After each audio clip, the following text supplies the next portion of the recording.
मौलाना मुजीबुर रहमान जा बयान ॿुधण जे लाइ मौलाना साहब जो यूट्यूब चैनल ज़रूर सब्सक्राइब कंदा।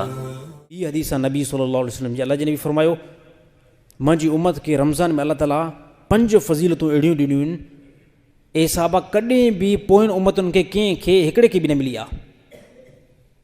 5 फज़ीलतूं जेके रमज़ान में अल्लाह ताला मुंहिंजी उम्मत खे ॾिनियूं आहिनि। सभ खां पहिरियां नबी सल्लल्लाहु अलैहि वसल्लम फरमायो मुंहिंजी उम्मत जॾहिं रोज़ो रखंदी आहे, रोज़ो रखण खां बाद में पोइ मादो ख़ाली करण जे करे जेकी बदबू ॿाहिरि निकिरंदी आहे न, इहा अल्लाह जे नज़दीक मुश्क ऐं अंबर खां ज़्यादा महबूब अल्लाह वटि।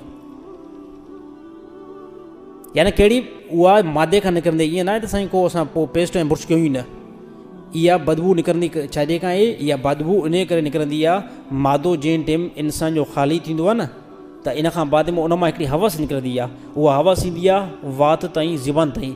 नबी सल्लल्लाहु अलैहि वसल्लम फरमायो अल्लाह जे नज़दीक इहा मुश्क ऐं अंबर खां ज़्यादा महबूब अथव। हे रमज़ान में अल्लाह ताला मुंहिंजी उम्मत खे हिकिड़ी फज़ीलत ऐं ॿी फज़ीलत कहिड़ी? अल्लाह जे नबी फरमायो तव्हां रोज़ेदारनि जे लाइ समंदर जूं मच्छियूं जेको आहे इस्तग़फ़ार कंदियूं आहिनि। इस्तग़फ़ार मां मुराद दुआ आहे, या अल्लाह हिन खे माफ़ अता फरमा, हिन बंदे हिन जंहिं रोज़ो रखियो आहे न, या अल्लाह हिन खे माफ़ अता फरमा, हिन जा गुनाह माफ़ अता फरमा, हिन खे जन्नत में आला मक़ाम ॾे। केरु? मख़लूक अल्लाह जी समंदर जे अंदरि जेकी मच्छी रहे थी, कंहिंजे करे? रोज़ेदार जे लाइ, रोज़ेदार जे लाइ। हे बि अल्लाह जे नबी फरमायो टियों जेको आहे न इनाम कहिड़ो? शैतान जेको आहे क़ैद थी वेंदो आहे। शैतान क़ैद थींदो आहे। पहिरियों उम्मतुनि में ईअं न हुयो, ऐं शैतान खुलियल ई खुलियल हुयो। नबी सल्लल्लाहु अलैहि वसल्लम फरमायो इहा अल्लाह ताला मुंहिंजी उम्मत खे हिकिड़ी सादत ॾिनी आहे जो शैतान ॿधिजी वियो आहे, ऐं शैतान ॿधण जो असरु तव्हां पाण ॾिसो था। शैतान ॿधिजी वञण खां असरु तव्हां पाण ॾिसो था। पहिरें रोज़े ते फजर नमाज़ ते रश किथे किथे ॾिठो साईं? ॾिठो न? हिते असां त असांजो भई इनकलाब अची वियो आहे। को ज़ोर नमाज़ ते मुंहिंजो नंढड़ो पुटु आहे, उहो चए पियो भला अबू अॼु भला जुमो आहे छा? भला एतिरा हे माण्हू आया आहिनि, छो त हुन मजमू ॾिठो आहे जुमे में अंदरि, जुमे जे अंदरि उहो वॾो मजमू ॾिसंदो आहे। पर जॾहिं ज़ोर नमाज़ ते पहिरें रोज़े ते ॾिठो तमामु सॼी मस्जिद फुल। हे छाजे करे? नबी सल्लल्लाहु अलैहि वसल्लम में हदीस साबित बीठी। अल्लाह जे नबी फरमायो शैतान ॿधिजी वञे थो, ऐं अहिड़ी तरह शैतान जे चंबे खां तव्हां असां पोइ आज़ाद था थी वञूं, इन जे करे मस्जिद में बीठा आहियूं।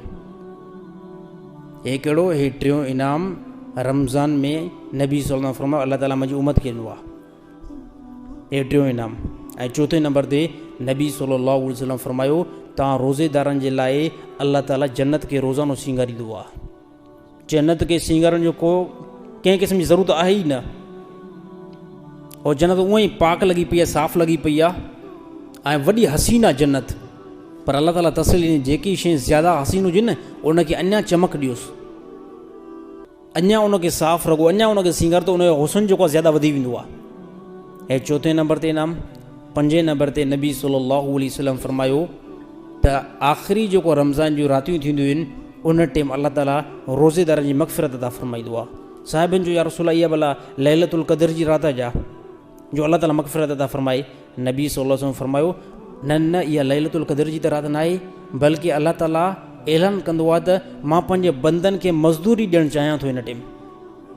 उहा मज़दूरी कहिड़ी आहे?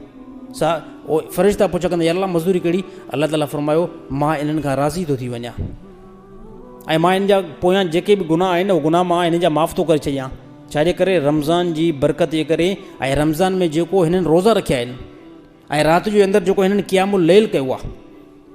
हे 5 जेको आहे अल्लाह जे नबी ॿुधायो त 5 हे इनाम पहिरियों कंहिं बि उम्मत खे न मिलिया आहिनि। हे अल्लाह ताला मुंहिंजी उम्मत खे ख़ासि तौर ते ॾिना आहिनि।